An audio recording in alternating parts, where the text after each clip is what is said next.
So good afternoon everyone. The lecture we covered today is all about Taina saginata, which is also called the beef tapeworm.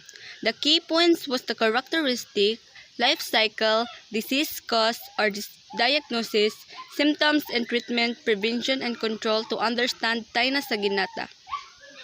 Taina saginata is commonly known as the beef tapeworm. It is a zoonotic tapeworm belonging to the order Cyclopeladia. The characteristic of Taina saginata is a tapeworm of class Studia, order Cyclopeladia, and family Taenidae 1.2 adult worm. Mature worms are found only in human. It is a 4 to 8 meters in length with 1,000 to 2,000 progloti. The scolex has 4 suckers and the rostelium has no hooks. The gravid proglottids measure 18 to 20 mm by 5 to 7 mm with a genital pore. The mature proglottid have 2 lobe ovaries and vaginal sphincters and will break away from the worm and migrate actively out of the anus of the host. Life cycle starts with a human being consume beef that has infected human with the adult tapeworm of Taina saginata or Taina solium. Humans are the only definitive host for T. saginata and T. solium. Eggs or gravid proglottids are passed with feces. The number 1, the eggs can survive for days to months in the environment. Cattle, T. saginata, and pigs, T. solium, become infected by ingesting vegetation contaminated with eggs or gravid proglottids. The number 2, in the animal's intestine, the onchospores hatch. The number 3, invade the intestinal wall and migrate to the treated muscles, where they develop into cysticerci. A cysticercus can survive for several years in the animals. Humans become infected by ingesting raw or undercooked infected meat. The number 4, in the human intestine, the cysticercus develops over 2 months into an adult tapeworm, which can survive for years. The adult tapeworm attached to the small intestine by their scolex. The number 5 reside in the small intestine. The number 6, length of adult worm is usually 5 meter or less for Taina saginata. However, it may reach up to 25 meter and 2 to 7 meter for Taina solium. The adult produce proglottid which matured, become gravid, detach from the tapeworm and migrate to the anus or are passed in the stool, approximately 6 per day.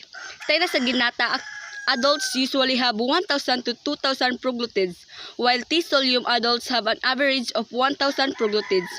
The eggs contained in the gravid proglottids are released after the proglottids are passed with the feces. Taina saginata may produce up to 100,000 and Taina solium may produce 50,000 eggs per proglottid respectively. So disease cause or diagnosis. Human can become infected with this tapeworm by eating raw or undercooked beef, Taina saginata, or pork, Taina solium. Diagnosis of Taina tapeworm infection is made by examination of stool samples. Individuals should be asked if they have past tapeworm segment. Stool specimen should be collected on 3 different days and examined in the lab for Taina eggs using a microscope. Tapeworm eggs can be detected in the stool 2 to 3 months after the tapeworm infection is established. Also, tapeworm eggs of solium can also infect humans, causing cysticercosis. It is important to diagnose and treat all tapeworm infection. Symptoms and treatment. People with tinnitus may not know they have a tapeworm infection because symptoms are usually mild or non-existent.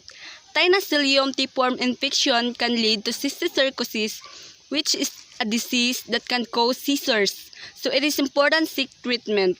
Treatment is available after accurate diagnosis. Your doctor will provide prescription medication which is taken by mouth.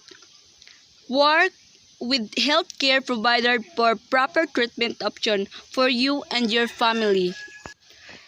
Prevention and control.